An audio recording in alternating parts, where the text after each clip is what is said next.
Student welcome to NET crackers. मैं अनुराग शर्मा इस channel पे आप सभी का स्वागत करता हूँ। स्टूडेंट, इस वीडियो में हम लोगों ने पहले प्लेटो टू रूसो डिस्कस किया। हमने समझा किस तरीके से प्लेटो से लेकर रूसो तक आइडियाज देते हैं स्टेट को लेकर, स्टेट ओरिजिन की बातें की जाती हैं, किस तरीके से ऑर्गेनिक थ्योरी से प्लेटो और सोशल कॉन्ट्रैक्ट से हॉब्स, लॉक और रूसो स्टेट का निर्माण करते हैं। एरिस्टोटल के आइडियाज ने जहाँ साइंस को इंट्रोड्यूस किया, मैकियावेली के आइडियाज ने मिडिवल एरा के बाद एक री इंट्रोडक्शन दिया पॉलिटिकल फिलॉसफी को। आज की इस वीडियो में हम लोग बात करेंगे उस एक एरा की, इस एरा के अंदर पूरी दुनिया में पॉलिटिकल साइंस में कुछ ऐसे चिंतक आए जिन चिंतकों ने ना सिर्फ इस मॉडर्न टाइम में पॉलिटिकल फिलॉसफी को एक नई शेप दी, बल्कि कुछ नए आइडियाज को इंट्रोड्यूस किया। सबसे पहले हम शुरुआत करते हैं जेरेमी बेंथम के साथ।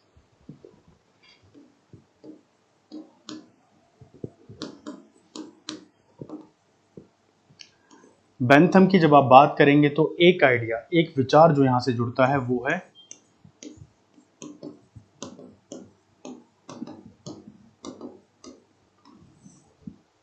यूटिलिटेरियनिज्म, उपयोगितावाद, जो कि सीधे तौर पर जुड़ा हुआ है वर्ड यूटिलिटी के साथ। अब क्या है यूटिलिटी और हम जेरेमी बेंथम क्यों पढ़ रहे हैं? क्योंकि अगर हम अपने सिलेबस को देखें तो वहां जेएस मिल तो हैं बट बेंथम नहीं है। बट अगर आप जेएस मिल को पढ़ें, बेंथम को समझे बिगर, तो ये ऐसा होगा जैसे एरिस्टोटल को पढ़ना प्लेटो के बिगर। क्योंकि सोक्रेटिस, प्लेटो और एरिस्टोटल के बाद अगर कोई एक दूसरी चेन बनती है तो वो है जेएस मिल से पहले बेंथम, और इनके बाद तो वन बाय वन थिंकर आते ही रहते हैं। पर यहाँ पर सबसे बड़ी बात यह है कि इन थिंकर्स को डिस्कस करना इसलिए जरूरी है क्योंकि सोशल कॉन्ट्रैक्ट के बाद जब ये एरा आया, जब बेंथम जैसे थिंकर आए, तो इन्होंने सोशल कॉन्ट्रैक्ट के आइडियाज को क्रिटिसाइज किया। अब उसकी एक बड़ी वजह यह थी कि बेंथम जिस समय में आए उस समय तक इंग्लैंड के अंदर बहुत चीजें बदल चुकी थी, फिलॉसफी भी एक नई शेप ले चुकी थी। हॉब्स के विचारों ने और लॉक के विचारों ने काफी बदलावों को लाने का काम किया था। बट जब भी हम इंग्लैंड की पॉलिटिकल फिलॉसफी को देखते हैं या वेस्ट की एंटायर फिलॉसफी को देखते हैं, तो कुछ आइडिया हमें डीप रूटेड समझ में आते हैं। इक्वालिटी, फर्टर्निटी के आइडियाज तो फ्रेंच रेवोल्यूशन ने प्रमोट किए ही किए, बट इसी के साथ साथ कुछ नए आइडियाज ने जन्म लिया। और सबसे इंपॉर्टेंट ये था कि ह्यूमन नेचर बहुत स्ट्रांगली सेंटर्ड था हर एक आइडिया के, चाहे लिबर्टी की बात है, इक्वालिटी की बात है। और इसी तरीके से एक पॉलिटिकल फिलॉसफी जिसको हम हेडोनिज्म बोलते हैं, हिंदी में आप बोलते हो सुखवाद का सिद्धांत, ये पॉलिटिकल फिलॉसफी इंग्लैंड के फिलोसफर्स के अंदर बहुत कॉमनली नजर आती है, चाहे वो हॉब्स हो, लॉक हो या फिर बेंथम और मिल तक की आपको देखने को मिलेगी। ये फिलॉसफी कहती है कि इंसान अपने हर कार्य में प्लेजर को ढूंढता है, सुखों को ढूंढता है। जब Thomas Hobbes state of nature की बात करते हैं, ह्यूमन नेचर को क्रिटिसाइज करते हैं, तो वहां पर कहते हैं there is a two sovereign god on human. पहला क्या है? पहला है लव और दूसरा क्या है? एवर्जन, घृणा। मतलब तो जो प्रेम है इंसान का और जो चीजों से नफरत है, उसको आप प्लेजर और पेन के तौर पर देख सकते हो। Love is a pleasure and नफरत जो है इट इज अ पेन। तो ये डोमिनेटेड है ह्यूमन नेचर के अंदर। आपके सारे एक्शन इन्हीं से मोटिवेट होते हैं। आप में से जितने भी बच्चे यूपीएससी की प्रिपरेशन कर रहे हैं, यूजीसी नेट की प्रिपरेशन कर रहे हैं, स्टेट पीसीएस की प्रिपरेशन कर रहे हैं या किसी और कॉम्पिटिटिव एग्जाम की, आप में से शायद ही कोई ऐसा इंसान हो जो उस प्रिपरेशन को करके ये सोच रहा हो कि भैया मैं तो बड़ा नफरत करता हूँ उस चीज से, पर फिर भी करना पड़ रहा है। नहीं, आप सब अपने भविष्य को सुरक्षित देखना चाहते हैं। आप चाहते हैं कि आने वाले समय में आप या तो आईएएस ऑफिसर बने, या तो किसी यूनिवर्सिटी में एज अ प्रोफेसर पढ़ा रहे हो, या कुछ इसी तरह के सपने। तो ऐसे में आपका अल्टीमेट गोल भी प्लेजर पाना ही है। बेंथम जब आते हैं तो वो इसी बात को उठाते हैं और प्लेजर और पेन की थ्योरी को आगे लेके जाते हैं। बट जिस कॉन्सेप्ट का वो इस्तेमाल करते हैं वो है यूटिलिटी। अब ऐसा नहीं है कि बेंथम पहले इंसान थे जिन्होंने यूटिलिटी वर्ड का इस्तेमाल करा था। इनसे पहले ह्यूस्टन ने एक आइडिया दिया था, एक लाइन बोली थी, उन्होंने कहा था greatest number of greatest happiness. अब इनके बाद ह्यूम के आइडियाज आते हैं, जोसेफ प्रिस्ली के आइडियाज आते हैं, जो कि इंग्लैंड की पॉलिटिकल फिलॉसफी से ही आते हैं। इसके अलावा और भी बहुत सारे चिंतक आते हैं। हेवलेटस आते हैं फ्रांस से, बेरिका आते हैं इटली से। ये थिंकर भी यूटिलिटी की बात कर रहे हैं, बट इसमें जोसेफ प्रिस्ली जो थे उन्होंने बेसिकली जो ये greatest number of greatest happiness है इस पर काफ़ी बात की थी आगे चल के, और यूटिलिटी वर्ड का काफ़ी इस्तेमाल किया था। बट ये सारे थिंकर इस वर्ड को जस्टिफाई करने में या इसकी एक कॉन्क्रीट एग्जाम्पल सेट करने में फेल हो गए थे, जिसको बेंथम पा लेते हैं और बेंथम उसे कॉन्क्रीटेडली स्टैब्लिश करते हैं और यूटिलिटेरियनिज्म की थ्योरी देते हैं, उपयोगितावाद का सिद्धांत देते हैं। पर इस सिद्धांत में हम इससे पहले आगे बढ़े, मैं एक पॉइंट आप लोगों के लिए क्लियर कर दूं। बच्चे ज्यादातर इस चीज को लेके कंफ्यूज होते हैं कि यूटिलिटेरियनिज्म और मटेरियलिज्म में क्या फर्क है। तो देखिए, यूटिलिटेरियनिज्म बात करता है उपयोगितावाद की और मटेरियलिज्म भौतिकवाद की बात करता है। मैं ये एग्जांपल हमेशा बच्चों को देता हूं कि आपको एक गाड़ी चाहिए। गाड़ी का पर्पस क्या होता है? आपको एक जगह से दूसरी जगह कम्यूट करने में, ट्रांजिट करने में हेल्प हो। अब ये गाड़ी कोई भी हो सकती है। ये हो सकता है कि बहुत कोई छोटी गाड़ी हो जिसकी कॉस्ट जो है 4-5 लाख या 6-7 लाख है, या शायद पहले चली टाटा नैनो जिसकी कॉस्ट 1 लाख है, या फिर ये गाड़ी बहुत कोई महंगी गाड़ी, करोड़ों रुपए की कोई गाड़ी, लैम्बोर्गिनी, ये भी हो सकता है। अब आप भले ही बहुत रिच हैं, बट अगर आप सिर्फ यूटिलिटेरियन हैं तो आप कहेंगे कि यार एक गाड़ी ले आओ, टाटा नैनो भी चलेगी, मुझे तो बस जाना है यहां से वहां तक। बट अगर आप मटेरियलिस्टिक हैं तो आप कहेंगे कि नहीं नहीं नहीं, मुझे तो लैम्बोर्गिनी में ही जाना है।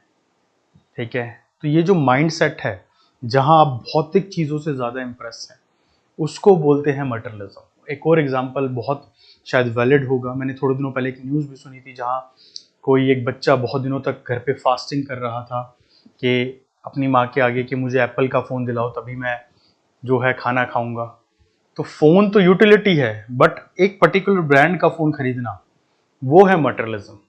तो इसीलिए ये दो थ्योरी बिल्कुल अलग अलग चीज़ों को रिप्रेजेंट करती हैं। मॉडर्न वर्ल्ड में यूटिलिटी और मटेरियलिज्म दोनों की जो है एक तरह से कॉन्फ्लिक्ट है। हम यूटिलिटी से ज़्यादा मटेरियलिज्म में फोकस करते हैं। और जब बेंथम की बात हम लोग करते हैं तो बेंथम के आइडियाज में, यूटिलिटेरियन आइडियाज पे बेंथम फोकस कर रहे हैं। वो कह रहे हैं कि इंसान हमेशा प्लेजर को और एक्सट्रीम प्लेजर को ढूंढना चाहता है। उसकी सारी सोच, सारी संकल्पनाएं, उसका जो एंड मीन उसको नजर आता है वो प्लेजर ही है। और ऐसे में जब वो इस थ्योरी को प्रेजेंट करते हैं तो कुछ चीजों के ऊपर फोकस करते हैं। अब देखिए, सोशल कॉन्ट्रैक्ट के अंदर तो आपने देखा कि किस तरीके से जंगल से निकल के राज्य का निर्माण हुआ, स्टेट ओरिजिन में आया, एक कॉन्ट्रैक्ट हुआ। थॉमस हॉब्स ने 1 कराया, लॉक ने 2 कराया, रूसो ने जनरल विल का सहारा लिया। प्लेटो और Aristotle organic theory of state की बात कर रहे थे, पर ये यूटिलिटेरियन थ्योरी की बात करते हैं। और यूटिलिटेरियन थ्योरी में क्या तर्क देते हैं? यूटिलिटेरियन थ्योरी में बेंथम तर्क देते हैं कि किस तरीके से राज्य बना, राज्य निर्माण किस तरह से हुआ, किन किन चीजों ने इसमें इंपॉर्टेंट रोल प्ले किया। अब क्योंकि बेंथम ये बात कर रहे हैं और यूटिलिटी की बात होगी, तो सबसे पहले तो बेंथम क्रिटिसाइज करते हैं सोशल कॉन्ट्रैक्ट थ्योरी को। वो कहते हैं कि ऐसा कोई कॉन्ट्रैक्ट नहीं हुआ, ये कोरी बकवास बात है, और अगर ऐसा कोई कॉन्ट्रैक्ट हुआ भी था तो लोग उसको माने, इसकी कोई भी गारंटी नहीं है या कोई कंपल्शन नहीं है कि लोग इस तरह के किसी कॉन्ट्रैक्ट को माने। अब ऐसे में सवाल ये उठता है कि बेंथम कहते हैं कि हाँ, मैं इस बात से एग्री हूं थॉमस हॉब्स की कि यस, स्टेट की इमेजिनेशन के बिना जो सोसाइटी होगी वो एक लॉलेस सोसाइटी होगी, जहां कानून नहीं होंगे, कोई अधिकार नहीं होगा, कोई कानून नहीं एग्जिस्ट कर सकता। इसीलिए वो कहते हैं कि जो कानून है, जो अधिकार हैं, राइट्स हैं, लॉज हैं, ये सिर्फ और सिर्फ स्टेट के अंदर ही इमेजिन किए जा सकते हैं। विदाउट स्टेट आप कोई लॉ, कोई राइट इमेजिन नहीं कर सकते, जैसे कि थॉमस हॉब्स ने कहा था। अब बेंथम ये भी कहते हैं कि जब स्टेट में इंसान आता है तो कुछ चीजों को लेकर वो बहुत कंसर्न होता है और उसकी ये रिक्वायरमेंट होती है जो उसकी यूटिलिटी का हिस्सा है। सबसे पहले तो है जो उसकी फिजिकल नीड्स हैं, जो कुछ भी आसपास है मटेरियल की फॉर्म में। दूसरा है मॉरल नीड्स, उसकी सिविल सोसाइटी उसको चाहिए, एक लॉफुल सोसाइटी उसको चाहिए। तीसरी है रिलीजियस नीड, उसके जो बिलीफ्स हैं वो फुलफिल हो सके। और चौथी है पॉलिटिकल नीड, उसको एक ऐसा इंस्टीट्यूशन चाहिए जो उसके लिए काम कर सके, उसको सर्व कर सके। इसलिए बेंथम के विचारों में आपको एक फेल्ड स्टेट का आइडिया भी देखने को मिलता है, एक ऐसा राज्य जो नाकामयाब हो जाता है इन सब चीजों को देने में। लिबर्टी के पॉइंट्स बेंथम भी उठाते हैं, लिबर्टी की बात करते हैं, यहां तक कि बेंथम लिबर्टी और इक्वालिटी के मुद्दों पे बहुत ज्यादा ब्रॉड आइडियोलॉजी रखते हैं। ऑल्दो उन्होंने उनसे पहले के जो थिंकर्स थे जिन्होंने लिबर्टी के विचारों पे बात की, उनको क्रिटिसाइज भी करते हैं। लेजर का जो कॉन्सेप्ट है उसको वो एक्सेप्ट नहीं करते हैं, उसका मजाक वो उड़ाते हैं। यहां तक कि बेंथम ये भी मानते हैं कि जो लिबर्टी है उसकी पॉसिबिलिटी भी तभी एग्जिस्टेंस में आ सकती है जब कोई स्टेट एग्जिस्ट करे। विदाउट स्टेट इस तरह की इमेजिनेशन पॉसिबल नहीं है। अब लिबर्टी के इन आइडियाज के अंदर बेंथम जिस तरह के विचार रख रहे हैं, वो विचार उनकी यूटिलिटी की थ्योरी को सपोर्ट करते हुए जा रहे हैं। इसीलिए बेंथम की जो फिलॉसफी थी वो हाईली क्रिटिसाइज हुई। जॉन रॉल्स उसको क्रिटिसाइज करते हैं, कार्ल मार्क्स क्रिटिसाइज करते हैं, यहाँ तक कि बेंथम के खुद के स्टूडेंट जेएस मिल इसको क्रिटिसाइज करते हैं, फ्रेडरिक नीच इसको क्रिटिसाइज करते हैं, और वन बाय वन बहुत सारे थिंकर्स की लिस्ट आपको मिल जाएगी। यहाँ तक कि सबसे बड़ी क्रिटिसिज्म प्रोफेसर कार्ली के मुंह से सुनने को मिलती है, जो कहते हैं कि बेंथम की फिलॉसफी तो क्विक फिलॉसफी है। अब बेंथम की इन क्रिटिसिज्म के बीच में यूटिलिटेरियन आइडियाज की नींव को अगर आप समझें तो वो सीधे तौर पर कहते हैं स्टेट ओरिजिन उन यूटिलिटीज के बेस पे बना है जो प्लेजर इंसान को चाहिए था और वो स्टेट से पहले नहीं था। एग्जाम्पल के तौर पर आप जंगल में रहते थे, कपड़े नहीं थे, घर नहीं था, फूड शेल्टर कुछ नहीं था, आप बहुत प्रॉब्लम्स में थे, और धीरे धीरे over the period of time आप वन बाय वन अपने सारे पेन को प्लेजर में बदलते रहे। इंसान ने आग जलाना सीख लिया, व्हील डिस्कवर हो गया, गुफाओं में रहना सीख लिया, उसके बाद सोसाइटी बन गई, उसमें रहना सीख लिया, और फिर फाइनली स्टेट आया। तो हर एक स्टेज पे आपने अपने प्लेजर को ढूंढा और पेन को एलिमिनेट किया अपनी लाइफ से, एंड फाइनली स्टेट की जो सो कॉल्ड इमेजिनेशन थी वो हमारे सामने आई। ऐसे में ये मानते हैं कि यूटिलिटीज ने आपको मोटिवेट किया, आपकी हर एक यूटिलिटी जिसकी आपको जरूरत थी उसने आपको मोटिवेट किया। आज अगर आप ऐसे व्यक्ति हैं जिसके पास खुद का घर नहीं है, तो ये आपकी एक बहुत बड़ी यूटिलिटी होगी जो आपको हर काम में मोटिवेट करेगी। आप खुद से सोचोगे कि यार किसी तरह मैं मेहनत करूं, बहुत पैसा कमाऊं और घर बना लूं। तो बेंथम कहते हैं इसी तरह लोगों की यूटिलिटी जो थी उसका हिस्सा था स्टेट, और साथ ही जब वो स्टेट में आए तो लिबर्टी, इक्वालिटी और फ्रीडम ये भी इंसान की यूटिलिटी के तौर पर ही देखी जा सकती है। जस्टिस को भी आप यूटिलिटी के तौर पर देखो।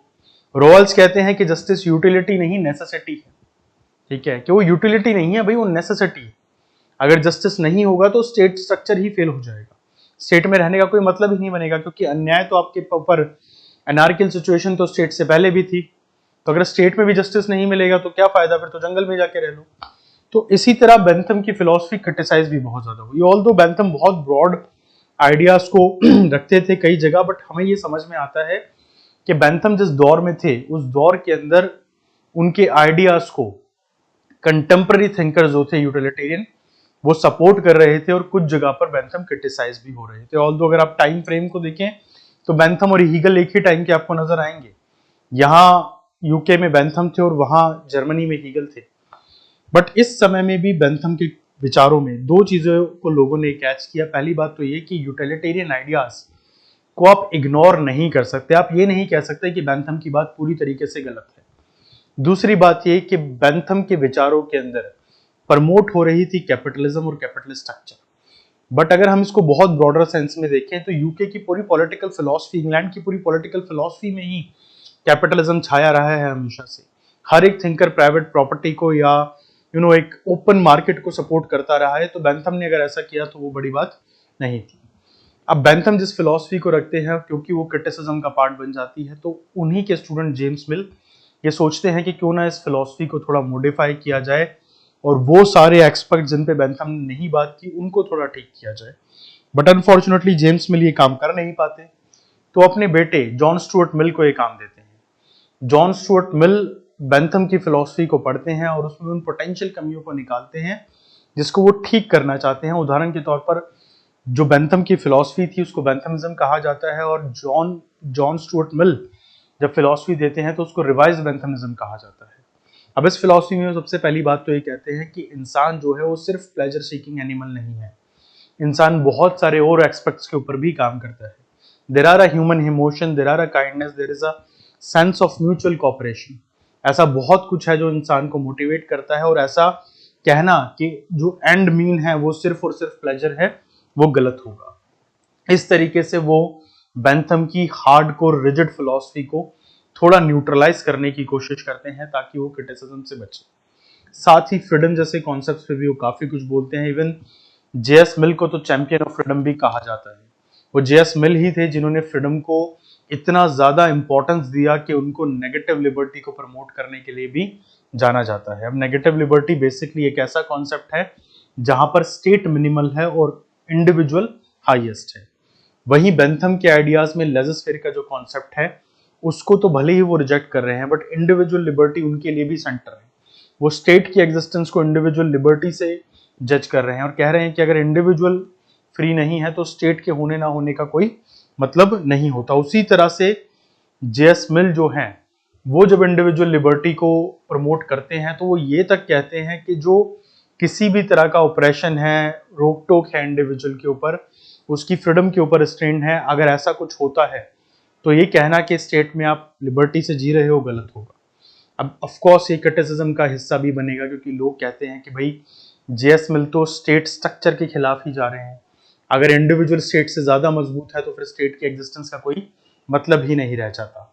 पर जेएस मिल एक और बहुत इंपॉर्टेंट काम करते हैं, वो इंडिविजुअल को ये सिखा के जाते हैं कि आपको अपनी लिबर्टी को तो एक्सरसाइज करना ही करना है, अपनी फ्रीडम को तो एक्सरसाइज करना ही करना है, बट दूसरों की फ्रीडम की भी रिस्पेक्ट करनी है, और इसलिए सेल्फ रिगार्डिंग और अदर रिगार्डिंग एक्शन जैसे टॉप पॉइंट्स को बोल के जाते हैं। फॉर एग्जाम्पल, अगर कोई स्मोक करता है तो स्मोक करने से उसके खुद के लंग्स खराब हो रहे हैं, वो खुद डैमेज हो रहा है, बट अगर आप ये स्मोकिंग किसी पब्लिक एरिया में जाके करते हैं तो आप बाकी लोगों को पैसिव स्मोकर बना रहे हैं। तो ऐसे में सेल्फ रिगार्डिंग है, अगर आप स्मोक कर रहे हैं, अगर आप दूसरों के बीच में जाके कर रहे हैं तो ये फिर अदर रिगार्डिंग हो गया। तो आप अपनी फ्रीडम को वहां तक रखिए जहां तक आप दूसरों को डिस्टर्ब नहीं कर रहे। भारत सरकार आपको लाइसेंस देती है कार चलाने के लिए, आपको प्रॉपर एक स्ट्रक्चर बना हुआ है, रोड पे रेड लाइट्स हैं, सब कुछ है, बट अगर मान लीजिए आप ऐसे रोड पे जहां कोई स्कूल है या कोई मार्केट है, आप 120 या 130 की स्पीड से कार चलाते हैं, पर वहां पे स्पीड लिमिट ही 50 या 60 किलोमीटर है, और ऐसे में पुलिस आपको अरेस्ट कर लेती है, आपकी गाड़ी को जब्त कर लिया जाता है, आपके ऊपर चालान लगाया जाता है, तो आप जज से क्या कहेंगे? ये तो सेल्फ रिगार्डिंग था, मेरी लिबर्टी है, फ्रीडम है। जज यहां पर बोलेगा कि आपको फ्रीडम तो दी गई है, but there are a liberty also which actually focus on the following a law of state. One individual need to follow the law of state, और स्टेट का लॉ ये कहता है कि इस पर्टिकुलर रोड के ऊपर स्पीड का एक रिस्ट्रिक्शन था जो 60 किलोमीटर या 50 किलोमीटर था, आपने उसको क्रॉस किया है, दैट्स वाई आपको सजा दी जा रही है, फाइन आप पे लगाया जा रहा है।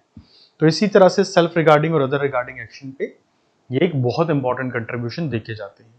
ऑल्दो जेएस मिल यूटिलिटेरियन आइडियाज को प्रमोट तो करते हैं, बट जेएस मिल के विचारों में हमें ये नजर आता है कि वो धीरे धीरे यूटिलिटेरियन स्ट्रीम से बाहर नजर जाते हुए नजर आते हैं। यहां तक कि वो वुमेन राइट्स को भी बहुत इंपॉर्टेंस देते हैं, जो उनसे पहले यूटिलिटेरियन थिंकर्स के विचारों में हमें नजर नहीं आया था। Subjection of the rights of women नाम की किताब लिखते हैं और वुमेन राइट्स के ऊपर बहुत कुछ बोलते हैं, एडवोकेसी करते हैं वुमेन्स के पॉलिटिकल पार्टिसिपेशन की, सोसाइटी में जो उनका पार्टिसिपेशन है, इकोनॉमिकल स्फीयर में जो पार्टिसिपेशन है, इन सब चीजों का। इसलिए फेमिनिस्ट थिंकर बेसिकली जेएस मिल को काफी सपोर्ट भी करते हैं और उनके आइडियाज को प्रमोट भी करते हैं। और उनकी जो राइटिंग है subjection of the rights of women, ये बहुत इंपॉर्टेंट राइटिंग मानी जाती है फेमिनिज्म के अंदर। जेएस मिल के इन विचारों ने जहां बेंथम को काफी हद तक ठीक करने की कोशिश करी, पर कहीं ना कहीं यूटिलिटेरियनिज्म की थ्योरी जेएस मिल के साथ खत्म हो गई, और उनके बाद कोई बड़ा चिंतक, कोई बड़ा राजनीतिक चिंतक, पॉलिटिकल फिलोसफर हमें इस कड़ी में आगे बात करता हुआ नजर नहीं आया। ये कहना कि ये फिलॉसफी खत्म हो गई या ये आइडियाज खत्म हो गए, शायद वो तो ठीक नहीं होगा, बट हाँ, ये हम जरूर कह सकते हैं कि ये पॉलिटिकल फिलॉसफी जेएस मिल के बाद शायद आगे कभी भी प्रमोट नहीं हो पाई। चलिए स्टूडेंट्स, अब जेएस मिल के बाद हम चलते हैं इन्हीं के कंटेम्प्रेरी टाइम में आए दो और थिंकर्स के साथ। ऑल्दो ये दोनों ही थिंकर हमारे लिए बहुत इंपॉर्टेंट है, बट ये दोनों ही थिंकर ईस्ट और वेस्ट वाला रिलेशन रखते हैं, दोनों ही एक दूसरे से कनेक्टेड हैं। हम बात कर रहे हैं हीगल की और कार्ल मार्क्स की। दोनों के विचारों में जिस तरह की चीजें आपको नजर आएंगी, जो एक डाइवर्सिटी नजर आएगी आपको पता चलेगा कि जर्मन पॉलिटिकल फिलॉसफी क्यों इतनी ज्यादा इंपॉर्टेंट मानी जाती है। मैं सबसे पहले शुरुआत करूंगा हीगल के साथ। स्टूडेंट, इसके बाद अब जब हीगल को हम समझना चाह रहे हैं तो हीगल की पॉलिटिकल फिलॉसफी उसी समय आई जिस समय बेंथम या जेएस मिल के विचार चल रहे थे। ये कंटेम्प्रेरी टाइम ही था जिस समय हीगल आए। हीगल की विचारधारा में बहुत ज़्यादा इन्फ्लुएंस था उन घटनाओं का जिनको हीगल ने विटनेस किया, चाहे वो फ्रेंच रेवोल्यूशन हो या नेपोलियन की जीत। अब ऐसा कहा जाता है कि जब हीगल जेना में थे उन्होंने नेपोलियन को अपने सामने देखा। हीगल कहते हैं कि नेपोलियन सफेद घोड़े पर बैठ के जा रहे थे और उनको देख के समझ में आ रहा था कि एक विक्ट्री, एक विजेता कैसा दिखता है। पर हीगल के विचारों में जो सबसे ज्यादा इंपॉर्टेंट था वो ये है कि हीगल अपनी विचारधारा को उसी तरह से रिप्रेजेंट करते हैं जिस तरह से प्लेटो ने किया था। एक कंप्लीट आइडलिस्ट, एक एब्सोल्यूट आइडलिज्म को रिप्रेजेंट करते हैं। बहुत से थिंकर हीगल को मॉडर्न टाइम का प्लेटो भी कहते हैं, या जिसको हम मॉडर्न आइडलिज्म कहते हैं, आज के दौर की आइडलिज्म, आज के दौर का आदर्शवाद, वो हीगल ने रिप्रेजेंट किया। हीगल के विचारों को बहुत डेप्थ में समझा जाए तो हीगल जिस विचारधारा को फॉलो करते हैं, उस विचारधारा में हीगल सीधे तौर पर मानव को, मनुष्य को उस चेन का एक हिस्सा बताते हैं, उन स्टेजेस का एक हिस्सा बताते हैं जिसमें समय के साथ साथ चीजें डेवलप हुई। मैंने पहले भी बात जब की है, रूजो तक हम जब पढ़ते आए चीजों को, तो हमने देखा कि ऑर्गेनिक थ्योरी ऑफ स्टेट आई, इसी तरीके से हमने सोशल कॉन्ट्रैक्ट को देखा। अब हीगल भी एक ऑर्गेनिक थ्योरी की ही बात कर रहे हैं, बट ये ज्यादा कॉम्प्लेक्स थ्योरी है। हीगल कहते हैं कि सबसे पहली स्टेज ऐसी आई जब कुछ भी नहीं था, सिर्फ पानी था, ठीक है।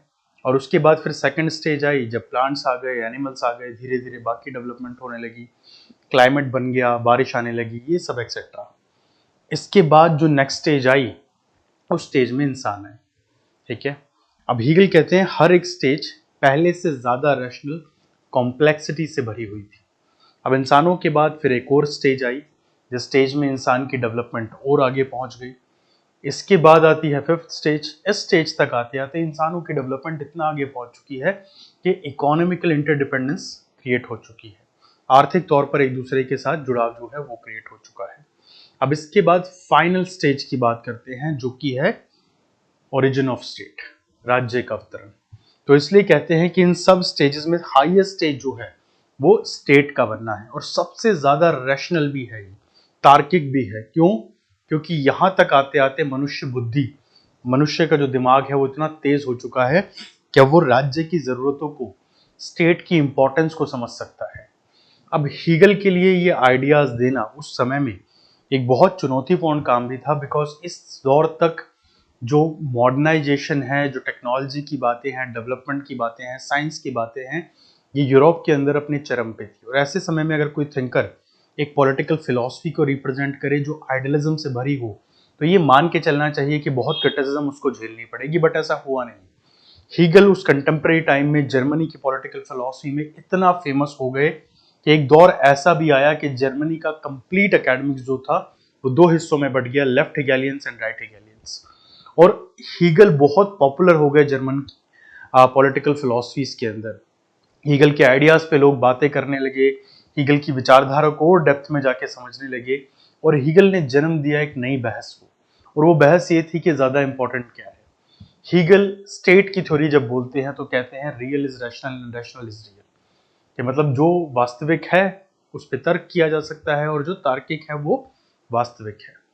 अब यहाँ पर ये समझना भी जरूरी है कि हीगल जब इस तरह की रिप्रेजेंटेशन दे रहे हैं तो उसकी बड़ी वजह है क्या है। इसकी 3-4 वजहों को हम सम अप कर सकते हैं। सबसे बड़ी बात तो हीगल से पहले जर्मन पॉलिटिकल फिलॉसफी में जितने भी बड़े थिंकर आए या उनके समय के साथ ही जो थे, वो सारे के सारे थिंकर मोस्टली बहुत ज्यादा इन्फ्लुएंस थे क्रिश्चियन थियोलॉजी के साथ। हीगल ने भी अपने बचपन में क्रिश्चियन थियोलॉजी को पढ़ा था, जिसको हम लोग कह सकते हैं क्रिश्चियन धर्मशास्त्र, ठीक है, ईसाई धर्मशास्त्र जिसको कहते हैं। और उनके पिता भी उनको पादरी बनाना चाहते थे, और स्टार्टिंग में उनका भी झुकाव इसी तरफ था, पर बाद में धीरे धीरे वो फिलॉसफी की तरफ टर्न कर गए। तो आइडियाज के अंदर वो गॉड और गॉड से जुड़ी बातें हमें देखने को मिलती है। और इवन स्टेट के ओरिजिन को हीगल मार्च ऑफ गॉड कहते हैं। अब यहाँ पर कुछ टर्म्स को हीगल ने इस्तेमाल किया, absolute idea and the other word is spirit. Spirit word और एब्सोल्यूट आइडिया की उन्होंने लगातार बातें की अपनी फिलॉसफी के अंदर। अब स्टेट का बनना एक एब्सोल्यूट आइडिया को रिप्रेजेंट करता है। ह्यूमंस के अंदर एक स्पिरिट है to achieve something, to rationally discuss something, to rationally achieve something, और ये स्पिरिट जो है एब्सोल्यूट आइडिया को जन्म देती है। और इसी तरह स्टेट का ओरिजिन जो है वो एब्सोल्यूट आइडिया को, एक संपूर्ण विचार को हमारे सामने रखता है। अब यहाँ पर बहुत से कॉन्सेप्ट ऐसे हैं जो हीगल टच करते हैं। फॉर एग्जाम्पल फ्रीडम पे हीगल बात करते हैं, बट जब फ्रीडम का हीगल एग्जाम्पल लेते हैं और फ्रीडम की बात करते हैं तो हीगल अपने से पहले थिंकर्स को क्रिटिसाइज करते हैं, उनके आइडियाज को नकार देते हैं, रूजो की पॉपुलर सोवर्निटी को मानने से मना कर देते हैं, कहते हैं कि ऐसा कुछ भी नहीं होता। दूसरी तरफ हीगल जो इंडिविजुअल स्फेयर्स हैं, लेजर का जो कॉन्सेप्ट है उसको भी एक्सेप्ट नहीं करते हैं। वो कहते हैं कि एक्सेप्टेंस है इस बात का कि फ्रीडम और लिबर्टी की बहुत जगह है और स्टेट फ्रीडम के बिना तो इनकम्प्लीट है अगर इंडिविजुअल फ्रीडम नहीं है। बट ये फ्रीडम ऐसी फ्रीडम नहीं होनी चाहिए जो अनरिस्ट्रेंट है, बिल्कुल ठीक है, जिसमें कोई भी एक तरह से बाधा ना हो। राज्य की बात मानना, राज्य के कानूनों के अधीन रहना ही राज्य के नागरिकों का धर्म है। इस तरह की बातें ये करते हैं। इन शॉर्ट सिंपली कहते हैं कि स्टेट जो है उसका ओरिजिन इसलिए हुआ है ताकि law and order civil societies बन सके और ऐसे में कोई भी इंडिविजुअल स्टेट के लॉ से ऊपर नहीं हो सकता। अगर आप किसी भी स्टेट में रहते हैं एज अ सिटीजन तो आपकी प्राइम ड्यूटी ये बनती है कि स्टेट के सारे लॉज को आप लोग कंसीडर करें, उनको अच्छे से फॉलो करें, तभी आप सिटीजन कहला पाएंगे।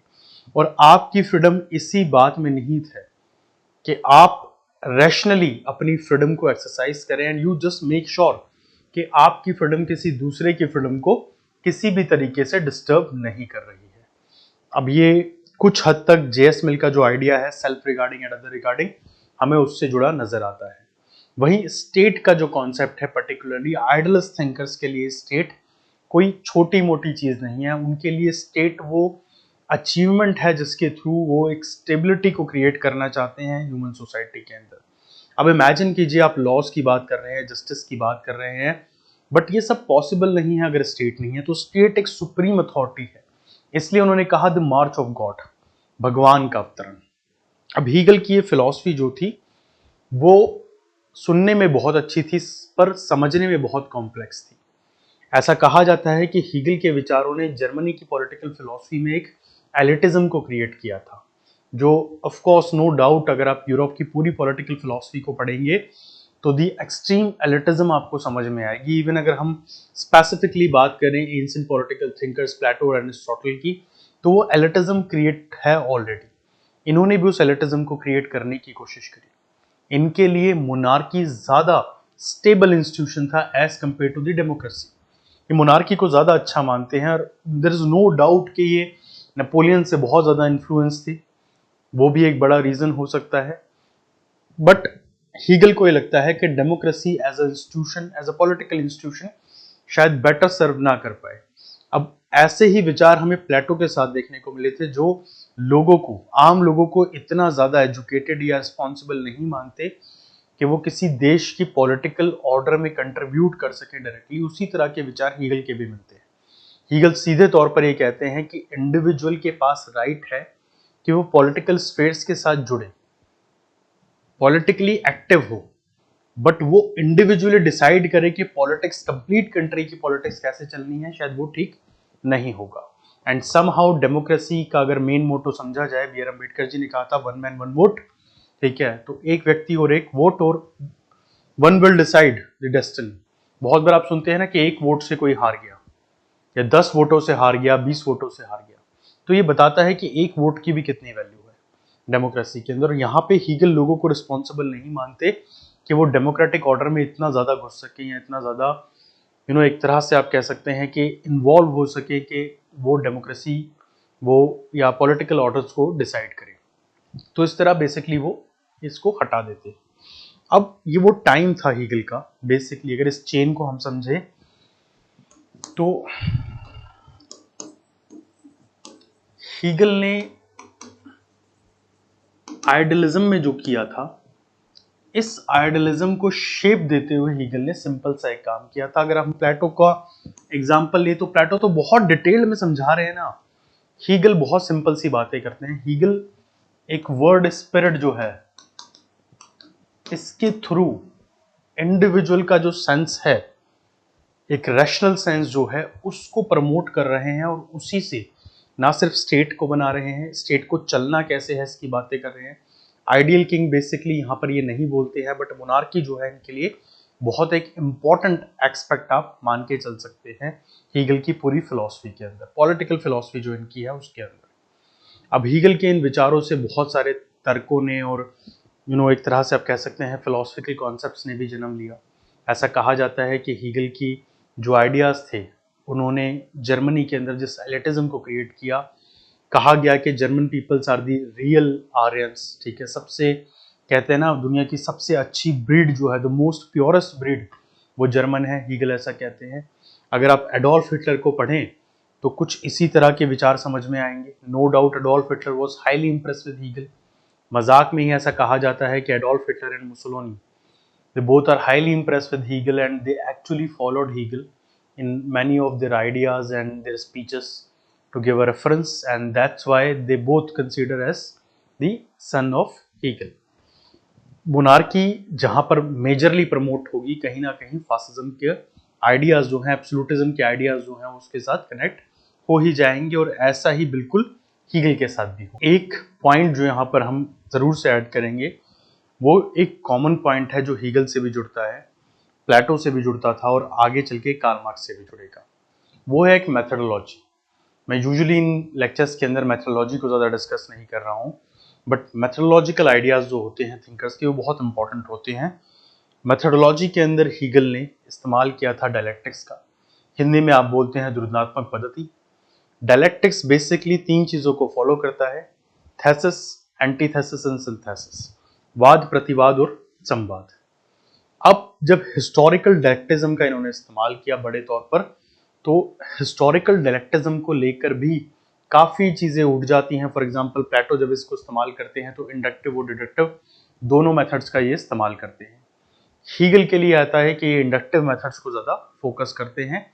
अब इनके बाद जब कार्ल मार्क्स आएंगे तो कार्ल मार्क्स भी पूरी तरीके से फॉलो करते हुए हीगल को इन पर्टिकुलर आइडियाज़ में सिर्फ और सिर्फ हिस्टोरिकल जो डायलेक्टिज्म है उसका इस्तेमाल करेंगे।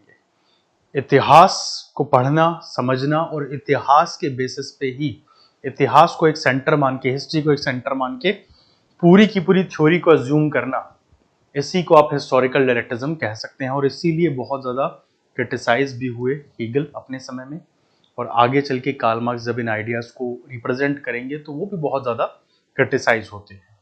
तो अब हीगल के बाद हमारे अगले थिंकर आते हैं कार्ल मार्क्स। अब देखिए कार्ल मार्क्स का पॉलिटिकल साइंस में एक ऐसा रोल है जिस तरीके से कभी आप किसी बहुत ऊंची सीढ़ी पे चढ़े और बीच में कोई एक बड़ा पायदान जैसा आ जाए जहां आप थोड़ी देर रुके और अब दोबारा चढ़ना स्टार्ट करें।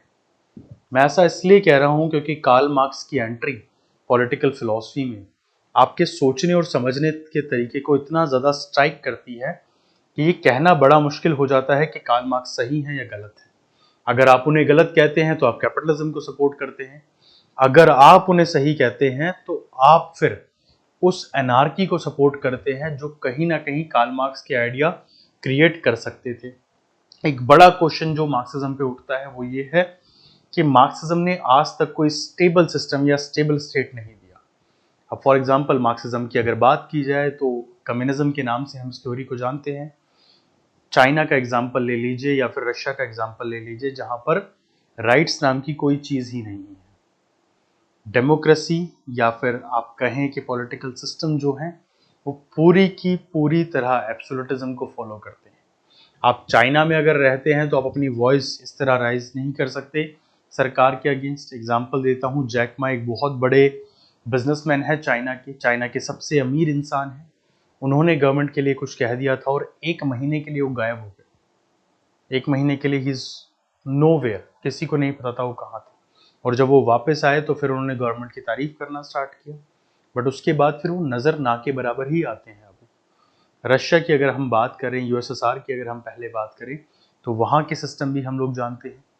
तो ये कहना कि कम्युनिज्म ने कोई स्टेबल स्टेट दिया या ऐसा स्टेट दिया जिसकी बात कार्ल मार्क्स करते थे, जहाँ पर एक आदर्श सोसाइटी बने, ऐसा कभी हो नहीं पाया। और ना सिर्फ यहाँ पे बड़े देशों की बात की जाए, अगर इंडिया का पर्सपेक्टिव में मैं देखूं मार्क्सिज्म को, तो जिन एरियाज में मार्क्सिज्म फॉलो होती है वहाँ एनार्कियल सिचुएशन किस तरीके से बढ़ती है और आवाज़ें जिस तरह की उठती हैं वो हम सभी जानते हैं। बट ये कहना कि कार्ल मार्क्स गलत थे या जो उन्होंने कहा वो गलत था, शायद ये बहुत गलत होगा। क्योंकि अगर आप बहुत ठंडे दिमाग से कार्ल मार्क्स को समझें और बहुत अनबायस्ड होकर कार्ल मार्क्स को समझें तो आपको लगेगा कि कार्ल मार्क्स की एक एक बात बिल्कुल सटीक थी, बिल्कुल सही थी। आज हम शुरुआत करेंगे अब कार्ल मार्क्स के साथ। समझेंगे उनके विचारों को और किस तरीके से कार्ल मार्क्स ने एक बड़ी क्रांति को जन्म दिया जो शायद अभी तक नहीं थमी है।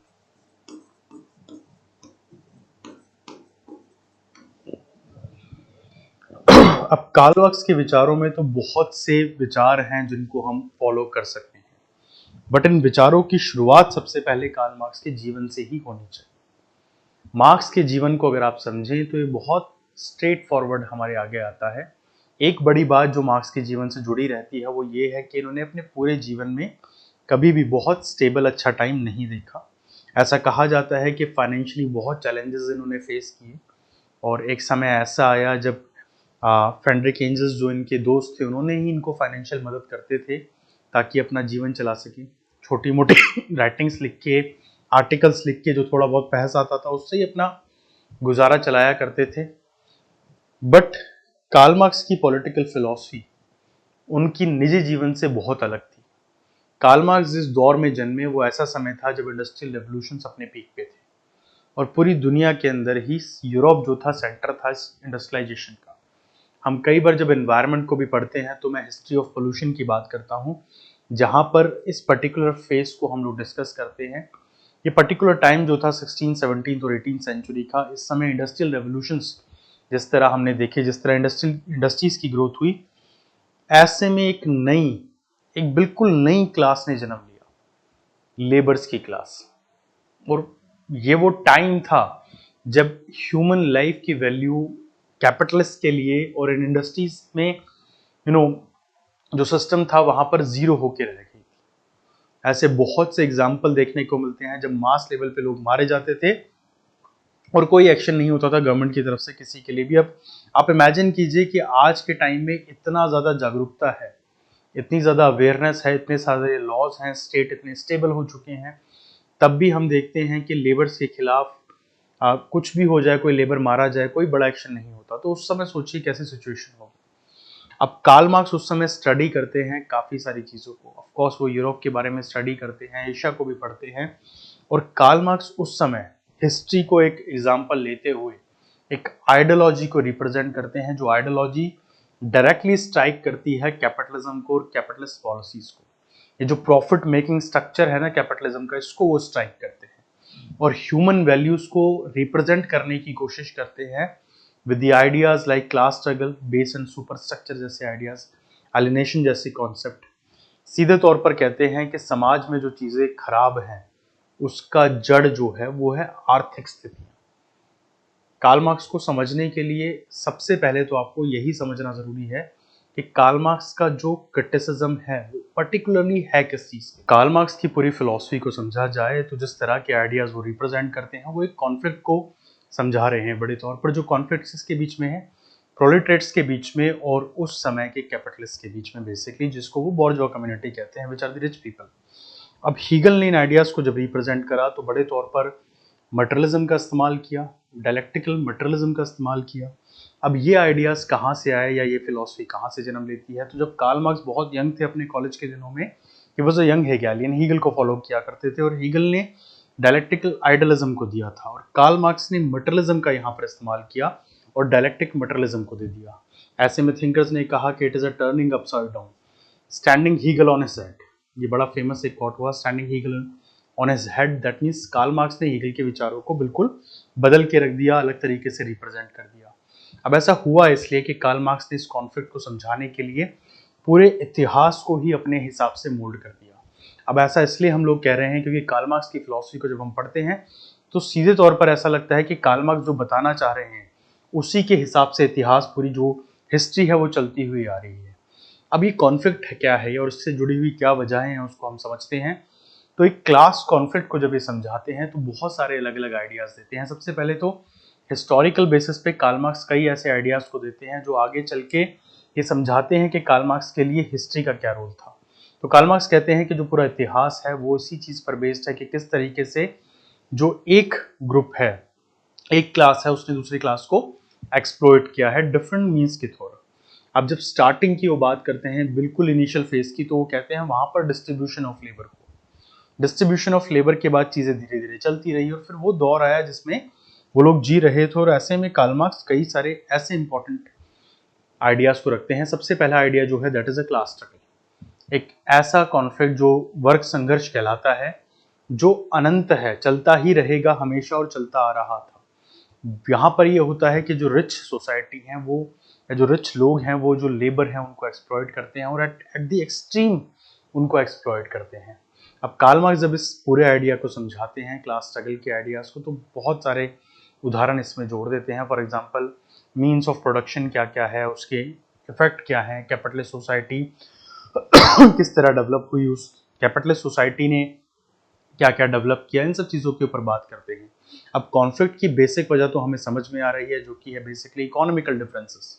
कार्ल मार्क्स ऐसी थ्योरीज यहाँ पर देते हैं, for example concept of alienation, अलगाव का सिद्धांत जो है एक तरह से। एलिनेशन भी 3 तरह के वो बताते हैं। वो कहते हैं सबसे पहले तो आप एलिनेट हो जाते हो उन चीज़ों से जो आप डेली बेसिस पे कर रहे हो, आपके रेगुलर वर्क से आप एलिनेट हो जाते हो।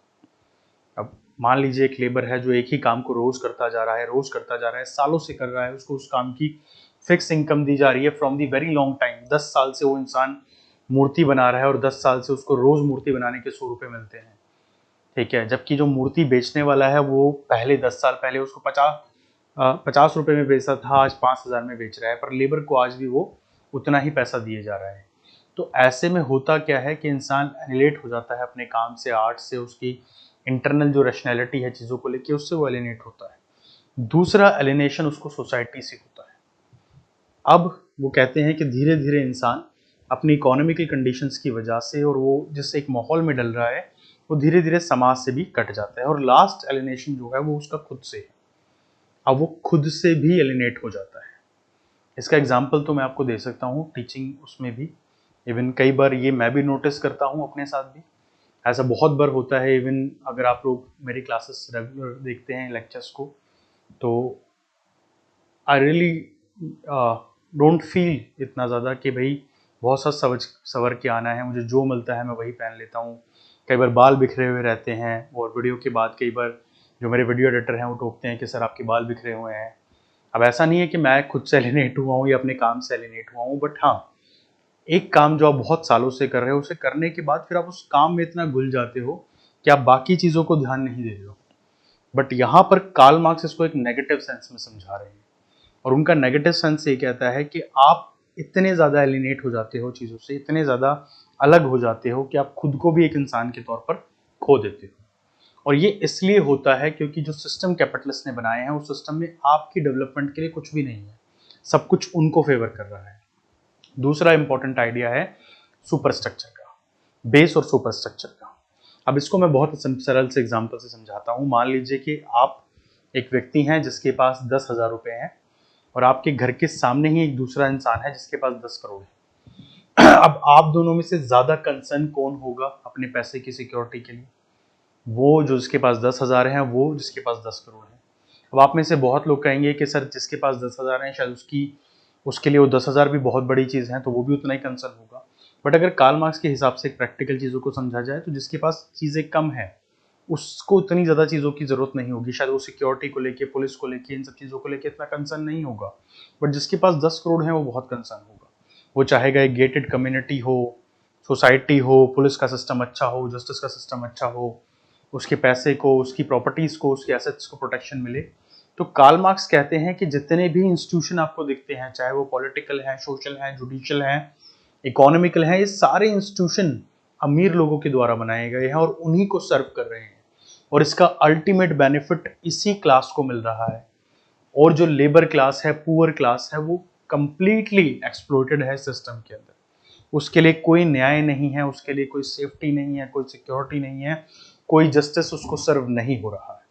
और ऐसे में वो बोलते हैं कि जो बेस है इस पूरे सिस्टम का, जो दैट इज पैसा, इकोनॉमी है, और जो सुपर स्ट्रक्चर है वो सब चीजें जो उसके ऊपर बनी हुई हैं ये वो है। अब इस तरह के आइडिया जब कार्ल मार्क्स देते हैं और आप बहुत ध्यान से बैठ के इन आइडियाज को सोचते हो तो आपको लगता है यार बात तो कार्ल मार्क्स गलत नहीं कह रहे, बट कहीं ना कहीं ये कहना कि सिर्फ यही रीजन रहा होगा, दैट इज कंप्लीटली रॉन्ग। क्योंकि अब तक हमने जिन थिंकर्स को पढ़ा है उन्होंने बहुत सिस्टमैटिकली बताया है कि स्टेट की रिक्वायरमेंट क्या थी, स्टेट क्यों बना, एग्जिस्टेंस में क्यों आया। तो ये कहना कि कार्ल मार्क्स कंप्लीटली करेक्ट थे, शायद वो गलत होगा। दूसरी बात, कार्ल मार्क्स अब यहां पर एक और आइडिया को रिप्रेजेंट करते हैं, that is surplus value. Karl Marx कहते हैं, उदाहरण के तौर पर मान लीजिए, मैं बहुत सरल सा एग्जांपल लूंगा, बहुत कॉम्प्लिकेटेड इसको नहीं बनाऊंगा। मान लीजिए दो लोग हैं, एक का नाम है अजय और एक का नाम है राजू। अजय एक लेबर है और राजू जो है इसका एक कारखाना है, एक छोटी सी इंडस्ट्री है इसकी, जहां पर ये फैन बनाता है, जो वॉल फैन होते हैं, सीलिंग फैन, आप कुछ भी मान लीजिए। अब ये फैन बनाने की इसकी फैक्ट्री है जहां पर अजय एज अ लेबर काम करता है। अब राजू जो है वो एक फैक्ट्री को स्टैब्लिश कर रहा है। अब इस फैक्ट्री को स्टैब्लिश करने में मान लीजिए राजू के 10 लाख रुपए लगते हैं, ठीक है। और उसके बाद रॉ मटेरियल राजू लेके आता है, जो कि हम रफली आइडिया ले लेते हैं कि 2 लाख का है। अब इसके बाद वो लेबर्स को हायर करता है, बहुत सारे, जिनमें से एक अजय भी है। अब डेली अजय राजू की फैक्ट्री में काम करने जाता है, जहां रोज 100 पंखे बनते हैं, 100 फैन बनते हैं, 100 फैंस एवरी डे, ठीक है। पर डे हम कह देते हैं इस तरह से। और ऐसे में अजय इंडिविजुअली 5 फैन रोज बनाता है। अब राजू अजय को एक फैन बनाने के लिए, फैन को कंप्लीटली बनाने के लिए 100 रुपए देता है, तो दिन के हो गए 500 रुपए। तो ये राजू का पर डे की इनकम है, विच इज 500 रुपीज। बट ये एक फैन अजय जो है वो 400 रुपए में बेचता है, क्लियर, जिसमें उसकी लेबर की कॉस्ट ही 100 रुपए है, उसका रॉ मटेरियल मान लीजिए वो भी 100 रुपए का है, या 150 रुपए का है, या 200 रुपए का है। अब उसका ट्रांसपोर्ट ये सब चीजें हम मान लेते हैं, तो फाइनली राजू को एक फैन के ऊपर रफली हम मान के चल लेते हैं कि 100 रुपए का बेनिफिट होता है, क्लियर। अब यहां पर अगर हम इस चीज को देखें तो हमें लगेगा कि यार ये तो एकदम बराबरी की बात आ रही है, ठीक है। इसको भी एक फैन से 100 रुपए मिल रहे हैं, उसको भी एक फैन से 100 रुपए मिल रहे हैं। ये 5 फैन बनाएगा, इसको 500 मिलेंगे, वो 5 फैन बनाएगा, बेचेगा, उसको 500 मिलेंगे। बट अब समय धीरे धीरे बीतता है और राजू फैन के प्राइस को बढ़ा के 500 कर देता है। बट अजय को अभी भी एक फैन बनाने के 100 ही रुपए मिल रहे हैं। अब यहां पर राजू को एक फैन पे 200 रुपए का प्रॉफिट हो रहा है। दैट मीन्स इसके 5 फैन बनाने में इसको तो 500 मिलेंगे, पर राजू को मिलेंगे 1000 रुपए। अब कार्ल मार्क्स कहते हैं कि धीरे धीरे समय बीतता रहेगा और राजू और अमीर बनता जाएगा। बट जो अजय है उसकी कंडीशंस समय के साथ नहीं बदल रही। वो जितना पहले कमा रहा था उतना आज ही कमा रहा है और आगे भी उतना ही कमाता रहेगा। यहां पर कोई डेवलपमेंट नहीं हो रही है। तो कार्ल मार्क्स जब सरप्लस वैल्यू की थ्योरी को देते हैं तो कहते हैं कि जो प्रॉफिट यहां पर, ये जो 1000 रुपए का प्रॉफिट ये कमा रहा है, उस प्रॉफिट में से भी उसको शेयरिंग देनी चाहिए। यहां पर इन शॉर्ट या तो सैलरी बढ़ाई जाए या शेयरिंग। अब ऐसे में राजू क्या तर्क देता है, जो कि हम इस पर्टिकुलर एग्जांपल से समझ सकते हैं, कि राजू ने जब 12 लाख रुपए इन्वेस्ट किए उसके बाद जाके अजय को काम मिल पाया। और अभी जब अजय ये काम कर रहा है तो पर्टिकुलरली अजय की सिर्फ मेहनत, हार्डवर्क और लेबर लग रहा है, बट राजू का रॉ मटेरियल भी लग रहा है। तो ऐसे में राजू का 500 कमाना जस्टिफाई है और इसका 1000 कमाना भी जस्टिफाई है, क्योंकि ये इस पैसे को आगे इन्वेस्ट करेगा, अपनी इंडस्ट्री को और बड़ा करेगा, अजय जैसे और लोगों को काम मिलेगा। अब ये तो जस्टिफिकेशन हो गया इस थ्योरी का, जो कि बेसिकली कैपिटलिज्म के पॉइंट ऑफ व्यू से आता है। और आज के दौर में जब हम देखते भी हैं, कैपिटलिज्म डेवलपमेंट को कहीं ना कहीं एक तरह से चेस कर ही लेती है। अमेरिका जैसे देश एग्जाम्पल हैं जो कंप्लीट कैपिटलिस्ट इकोनॉमी को फोकस करते हैं, उनके डेवलपमेंट और उनकी ग्रोथ को हम देखते हैं। यूरोप को हम लोग देखते हैं। वहीं जिन देशों के अंदर बहुत बड़े तौर पर कम्युनिज्म है, उन देशों को भी हम लोग देख रहे हैं। चाइना की अगर बात करें तो 1970 तक कंप्लीट कम्युनिज्म के अंदर था चाइना। रिजल्ट क्या हुआ? भुखमरी आ गई। चाइना ने ऐसे दौर भी देखे जब खाने को कुछ नहीं था। उसके बाद चाइना जब कैपिटलिज्म को लेके आया, बड़े तौर पर लेके आया, तो आज वही चाइना है दुनिया की सेकंड सबसे स्ट्रॉन्गेस्ट इकोनॉमी के तौर पर। अब कार्ल मार्क्स की इस आइडियाज की क्रिटिसिज्म होती है बड़े तौर पर, बट कार्ल मार्क्स सीधे तौर पर कहते हैं कि इस पूरे के पूरे सिस्टम में नुकसान सिर्फ लेबर का हो रहा है, क्योंकि लेबर एक्सप्लॉइट होती जाती है, उसको उस प्रॉफिट का हिस्सा नहीं मिलता। उसकी लाइफ, उसके एक्सपेंसेस सब रुके रहते हैं, उसे ग्रोथ का कोई चांस नहीं मिलता। प्रैक्टिकल सेंस में अगर हम देखें तो ये बात सही भी है। जिस दौर में कार्ल मार्क्स थे उस दौर में शायद ऐसा ही हुआ करता था। आज के समय में तो बहुत सारी पॉलिसी हैं, गवर्नमेंट कहती है इंश्योरेंस कराइए, ये बेनिफिट दीजिए, वो दीजिए, बट कार्ल मार्क्स के दौर में शायद ऐसा कुछ भी नहीं होता था। अगर कोई लेबर किसी ऐसी प्रोफेशन में है जहां उसकी मौत हो सकती है और वो मर जाता है तो उसकी फैमिली को कुछ नहीं दिया जाएगा। मैन एंड वुमेन्स की जो इनकम थी उसमें बहुत डिफरेंसेस था। वर्किंग आवर्स बहुत ज़्यादा हुआ करते थे, पे आउट बहुत कम हुआ करते थे, और लेबर सेफ्टी और सिक्योरिटी जैसा कुछ नहीं था। इस बात का अंदाजा आप इस बात से लगा सकते हैं कि 1919 में जब दुनिया की पहली ऑर्गेनाइजेशन बनी, that was International Labour Organisation. Although League of Nation को पहला माना जाता है बिकॉज उसका चार्टर पहले पास हुआ था, but it was International Labour Organisation which is also a Nobel awardee organisation. तो कार्ल मार्क्स के दौर में तो ये चीजें और एक्सट्रीम थी। सरप्लस वैल्यू का ये उदाहरण देके जाते हैं। अब कार्ल मार्क्स की जब आइडियोलॉजी को आप पढ़ते हैं, एलिनेशन जैसी थ्योरी पढ़ते हैं, बेस और सुपर स्ट्रक्चर पढ़ते हैं, सरप्लस वैल्यू को आप पढ़ते हैं, क्लास कॉन्फ्लिक्ट्स को जब हम पढ़ते हैं, तो सीधे तौर पर नजर आता है कि कार्ल मार्क्स हर उस एक कंडीशन को जो कि सोसाइटी में एग्जिस्ट करती है, प्रॉब्लमैटिक है, उसको सिर्फ और सिर्फ मटेरियलिज्म से जोड़ना चाहते हैं। अब कार्ल मार्क्स का सोल्यूशन क्या देते हैं? वो कहते हैं कि ऐसी सोसाइटी जिसमें अमीर और गरीब का कोई फर्क ना हो, सब इक्वल हो, ठीक है, एक क्लासलेस सोसाइटी, एक स्टेटलेस सोसाइटी। अब ये क्लासलेस क्या है? ऑफकोर्स जहां पे कोई अमीर गरीब नहीं है, जहां पर कोई रिच नहीं है, कोई पुअर नहीं है, कोई लेबर नहीं है, कोई मर्चेंट नहीं है, सभी बराबर हैं। बट यहां पर एक क्वेश्चन मार्क लगता है, अगर ऐसा है तो फिर दुनिया में जो डेवलपमेंट हो रही है वो कैसे होगी? अगर मान लीजिए कि आज आपके घर में जो इंसान काम करने आ रहा है, झाड़ू पोछा मारने या खाना बनाने या किसी और काम के लिए, फॉर एग्जाम्पल आपके ड्राइवर हैं कोई, या आपकी कंपनी में कोई मजदूर काम करते हैं, अगर उनकी वेल्थ भी आप जितनी होगी तो वो ये काम क्यों करेंगे? प्रैक्टिकली नहीं करेंगे। तो ऐसे में काम करेगा कौन? क्वेश्चन ये अराइज होता है। दूसरा, अगर आप ऐसी सोसाइटी की इमेजिनेशन करते हैं जहां सब इक्वल है, तो उसमें ग्रोथ किस तरह से होगी? क्या आप ये श्योरिटी देते हैं कि वो एज इट इज ऐसी रहेगी, कोई एनार्की नहीं फैलेगी? बट कार्ल मार्क्स जो उसका जवाब दे रहे हैं वो खुद एक एनार्किस्ट क्वेश्चन मार्क है। कार्ल मार्क्स बोलते हैं कि एक रेवोल्यूशन होगा, प्रोलेटेरिएट जो है ये रेवोल्यूशन करेंगे, बेसिकली श्रमिक वर्ग जो है, और ये रेवोल्यूशन होगा किस तरह? ठीक है, अब प्रोलेटेरिएट रेवोल्यूशन में होगा क्या? जो अमीर हैं उनसे पैसा छीना जाएगा और गरीबों में बांट दिया जाएगा, सब इक्वल हो जाएगा। मैं एक बहुत सिंपल डेफिनेशन आपको बता रहा हूँ, बहुत डेप्थ में इसको नहीं लेके जाएंगे। बॉर्जवास जो है उनके पास अननेसेसरी पैसा है, जितना होना चाहिए उससे कहीं ज्यादा है।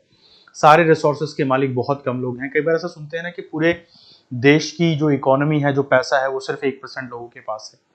तो कार्ल मार्क्स कहते हैं कि उनसे छीनो और सब में बांट दो, बराबर कर दो। अब इस रेवोल्यूशन में अनार्की नहीं होगी, इस बात की क्या गारंटी है?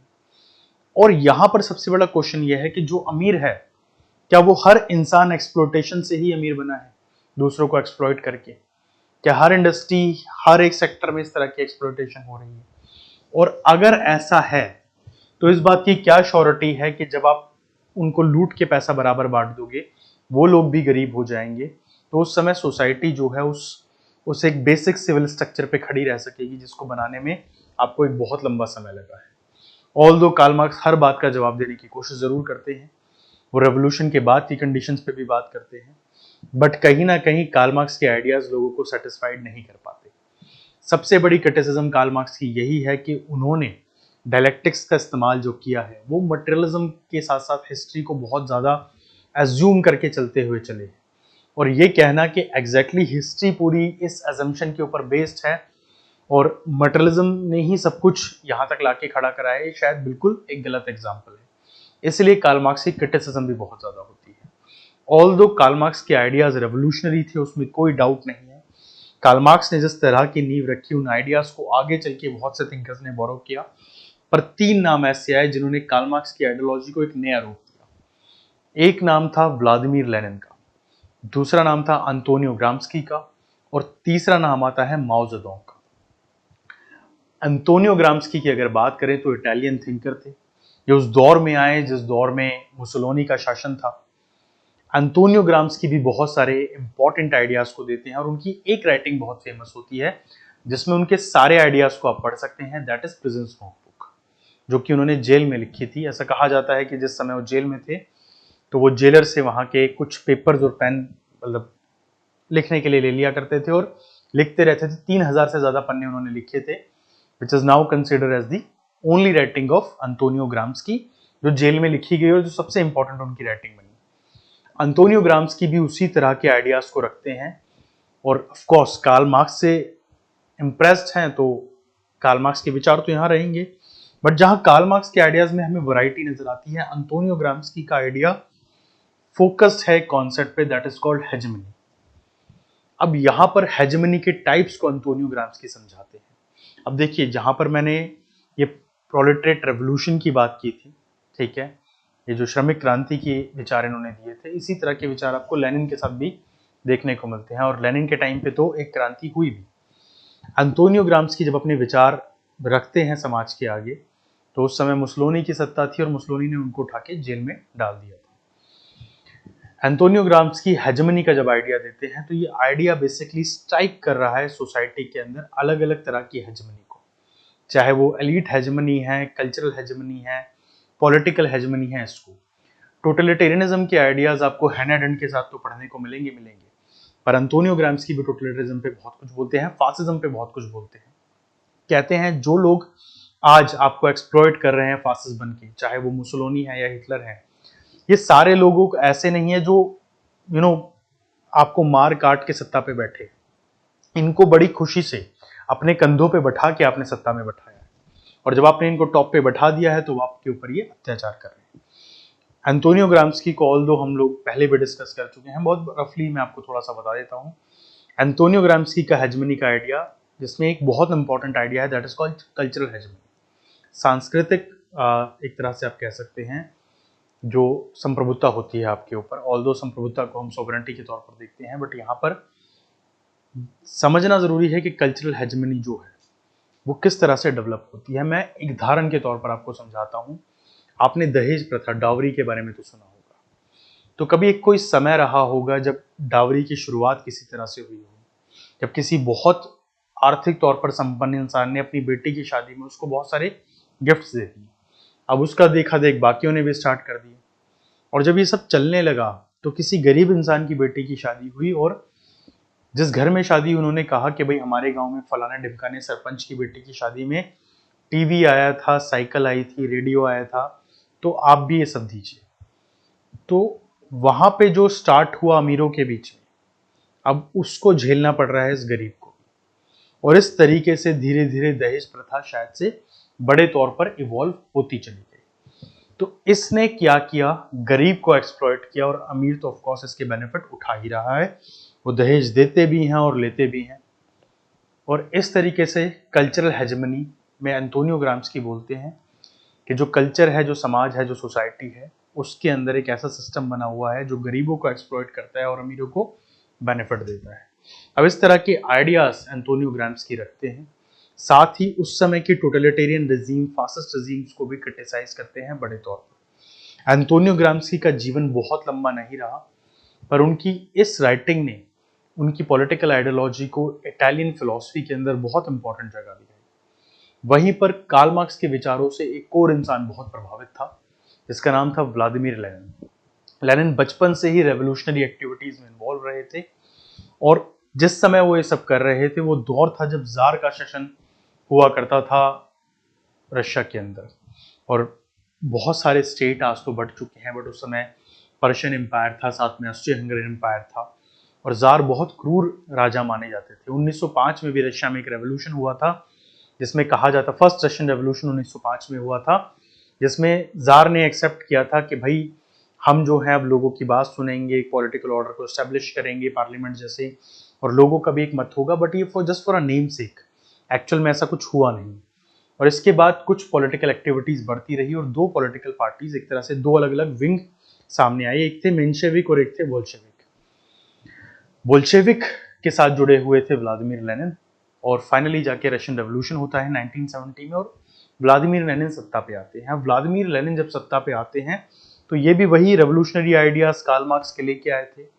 बट कहीं ना कहीं लेनिन को समझ में आया कि कैपिटलिज्म का साथ छोड़ के पूरी तरीके से आप शायद किसी देश की इकोनॉमी को नहीं चला सकते। ऑल दो लेनिन ने बहुत सारे रेवोल्यूशनरी आइडियाज दिए। लेनिन की कैबिनेट वो पहली ऐसी कैबिनेट थी जिसमें किसी महिला को एज अ मिनिस्टर काम करने का मौका मिला। बट धीरे धीरे लेनिज्म और लेनिन का सिस्टम फेल होता हुआ चला गया। वो दौर था जब भारत से एम.एन. रॉय दुनिया भर में घूम रहे थे, मैक्सिको जाते हैं, पहली मैक्सिकन पार्टी कम्युनिस्ट पार्टी की नींव रखते हैं और फिर लेनिन से मिलते हैं, लेनिन के साथ काफ़ी समय बिताते हैं, आगे चल के जो मतभेद होते हैं उनके चलते वापस भी आ जाते हैं। तो आप कह सकते हैं कि कम्युनिज्म अपने पीक पे थी इस समय। और बेसिकली अगर आप कम्युनिज्म को एज अ फिलॉसफी समझेंगे तो हम सीधे तौर पर कह सकते हैं कि it is a scientific socialism. Karl Marx के वर्ड्स में इन्होंने कहा था कि communism socialism is a cap which actually lose its shape because everybody is try to fit it. ठीक है, अब हर कोई अपने सिर पे इसको फिट करना चाह रहा है और उसकी शेप बिगड़ चुकी है, क्योंकि कार्ल मार्क्स से पहले जितने भी थिंकर ने कम्युनिज्म की बात करी, कोई सोशलिज्म की बात करी, उसको ठीक से एस्टैब्लिश कर नहीं पाया। बट कार्ल मार्क्स कहते हैं कि मैं इसको साइंटिफिक बना रहा हूँ और इसलिए इसका नाम होगा कम्युनिज्म। अब इसी फिलॉसफी को जब लोगों ने आगे पढ़ा तो कुछ नहीं इसको कम्युनिज्म कहा, कुछ नहीं इसको मार्क्सिज्म कहा। ऑल्दो प्रैक्टिकल सेंस में और थ्योरेटिकल सेंस में दोनों में काफी डिफरेंसेस हैं। कम्युनिज्म आपको उतनी ज्यादा रिजिड नजर नहीं आती जितनी मार्क्सिज्म है, और कम्युनिज्म के अंदर बहुत सारे लूप होल भी नजर आते हैं, वहीं पर मार्क्सिज्म एक जगह पर जाके रुक जाती है। कम्युनिज्म ऐसा लगता है कि बढ़ते जा रही है, बढ़ते जा रही है। अब लेनिन के समय जब आया और एक पहला ऐसा प्रैक्टिकल एक्सपीरियंस लोगों को देखने को मिला जब कार्ल मार्क्स की फिलॉसफी जमीन पे उतरी। ऑल्दो स्टालिन के सत्ता पे बैठते ही ये समझ में आ गया था कि लेनिन की जो पॉलिटिकल फिलॉसफी थी वो खत्म हो चुकी है और रशिया जो है उस समय का यूएसएसआर जो बना वो अब एक डिक्टेटरशिप के अंडर आ चुका है, और वो सारे आइडिया जो कार्ल मार्क्स जिनकी इमेजिनेशन करते थे वो अब सक्सेसफुल नहीं है। आप मोस्टली कम्युनिस्ट कंट्रीज को अगर आप देखें तो मीडिया को कोई भी एक तरह से छूट नहीं मिलती है, लोगों के ऊपर बहुत सारे रेस्ट्रिक्शन होते हैं, जो वर्किंग मॉडल्स हैं उनके ऊपर रेस्ट्रिक्शन होते हैं, और नेशनलाइजेशन करने के चक्कर में जो बिजनेसेस हैं मोस्टली बिजनेस ठप हो जाते हैं। तो बहुत ज़्यादा कोई आपको ट्रेड नहीं देखने को मिलेगा, बहुत ज़्यादा डेवलपमेंट आपको मार्केट सेक्टर में देखने को नहीं मिलेगी, और यही रशिया में उस समय हो रहा था। पर इसी दौर में एक और व्यक्ति थे जो कि बहुत ज़्यादा इम्प्रेस थे कार्ल मार्क्स से और लेनिन से भी, और इनका नाम था माओ जेडोंग, जो कि स्टूडेंट लीडर हुआ करते थे।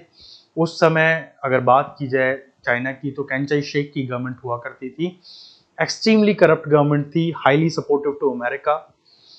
माओ जेडोंग भी एक रेवोल्यूशनरी आइडिया को जन्म देते हैं और फाइनली 1949 के अंदर चाइना के अंदर रेवोल्यूशन होता है और माओ जेडोंग सत्ता पे बैठ जाते हैं। अब इसके बाद एक लंबा दौर चलता है माओ जेडोंग की पॉलिसीज का, और धीरे धीरे चाइना का पूरी तरह से बट्टा बैठ जाता है। ऐसा फेज भी चाइना देखता है जब लाखों लोग मारे जाते हैं। डेटा जो आता है वो आता है कि 2 करोड़ लोग तो अलग अलग समय में भुखमरी से मारे गए थे। ये वो डेटा है जो बताया जा रहा है कि 2 करोड़ मारे गए थे, बट एक्चुअल फिगर इससे कहीं ज्यादा होंगे। वो दौर चाइना ने देखा जब चाइनीज आर्मी आया करती थी, which is known as the Red Army, और लोगों के घर से उनके अनाज की बोरियां, एक दाना चावल या गेहूं का नहीं छोड़ते थे, सब उठा के ले जाते थे कि भाई ठीक है तुमने उगाया पर ये तो है देश का, और वो सारा उठा के ले जाते थे और लोग भूख से मर जाते थे। तो बहुत चीजें आपको इस तरह की पढ़ने को मिलेंगी। धीरे धीरे चाइना पूरी तरीके से उस फेज में आ गया जहां एक देश के तौर पर चाइना बर्बाद हो चुका था। पर इसके बाद फिर चाइना ने भी धीरे धीरे माओ जेडोंग की जो पॉलिसीज थी उनको हटाना स्टार्ट किया, और it comes on a track. 70s का जो टाइम था उसके बाद धीरे धीरे जो इकोनॉमिक पॉलिसीज थी उनको बदला, कैपिटलिज्म को जगह दी। अब ऐसे में कार्ल मार्क्स का एक कोट है जो मैंने कभी कहीं पढ़ा था, if you want to hang capitalist then they will sell you the rope. अगर आपको किसी कैपिटलिस्ट को फांसी पे चढ़ाना है तो वो आपको फांसी बेच के जाएगा। ये बताता है कि कैपिटलिज्म को आप कंप्लीटली तो खत्म नहीं कर सकते और उसकी जरूरत भी है समाज में। तो ऐसे में वो स्ट्रक्चर जहां सोशलिज्म और कैपिटलिज्म साथ में चल सके वो शायद ज्यादा अच्छे स्ट्रक्चर होंगे। Student, this is all about Karl Marx और उनसे जुड़े आइडियोलॉजीज को। आने वाली वीडियोस में हम लोग और थिंकर्स को डिस्कस करेंगे, साथ ही वन बाय वन हम आपका पूरा सिलेबस इसी तरह डिस्कस करेंगे।